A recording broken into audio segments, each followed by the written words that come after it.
최상병 사건 외압 은폐 의혹을 수사하는 이명현 특별검사팀이 60일에 1차 수사 기간을 마치고 2차전에 돌입한다.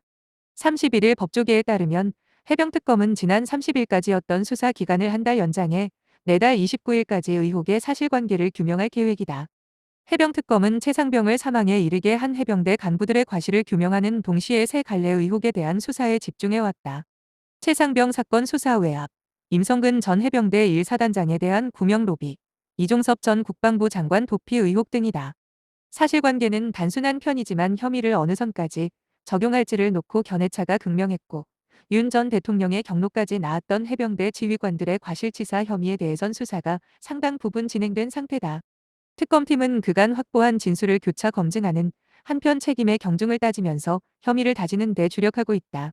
새 갈래 의혹의 출발점인 VIP 경로의 실체가 어느 정도 밝혀진 만큼 특검팀은 윤 전 대통령이 왜 경로했고 이후 어떤 추가 지시가 있었는지, 지시가 대통령실을 거쳐 각 부처나 관계기관과 군에 어떻게 전달됐는지를 집중적으로 확인하고 있다. 그가 경로한 이유가 현장 지휘관뿐만 아니라 현장에 없었던 부대 최상급 지휘관까지 책임을 묻겠다는 국방부 수사단의 과실치사 법리 적용의 문제점을 지적하고 순수한 법률가 입장에서 이해할 수 없다는 취지였는지, 아니면 누군가의 요청에 따라 의도적으로 과잉 반응한 것인지가 규명돼야 할 것으로 보인다. 세 갈래 의혹 중 핵심은 임성근 전 사단장에 대한 구명 로비 의혹이다. 임 전 사단장은 VIP 경로의 실마리를 풀어줄 기맨으로 꼽힌다. 특검팀은 임 전 사단장 구명 로비의 경로를 멋쟁 해병, 단체 대화방에 모인 해병대 출신 인사와 개신교계 인사 등 크게 두 개로 보고 수사 중이다. 아울러 특검팀은 최상병 사망 사건을 수사한 해병대 수사단, 국방부 조사본부에 대해 혐의자, 축소 지시를 전달한 경로도 파악 중이다. 이를 위해 국방부 이종섭 전 장관을 비롯한 중간 고위급 간부, 대통령실 비서관 등에 대한 조사를 이어갈 예정이다.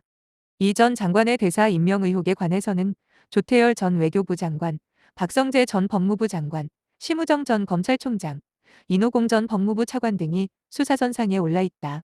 수사의 정점에는 윤석열 전 대통령 부부가 있다.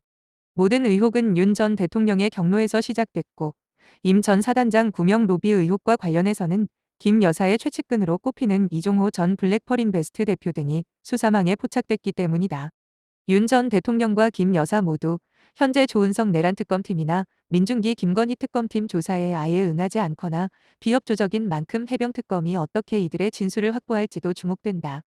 이번 주부터는 박정훈 해병대 수사단장에 대한 긴급구제 신청을 기각한 김용원 국가인권위원회 상임위원 겸 군인권보호관의 직권남용 혐의와 관련한 수사도 본격화할 전망이다.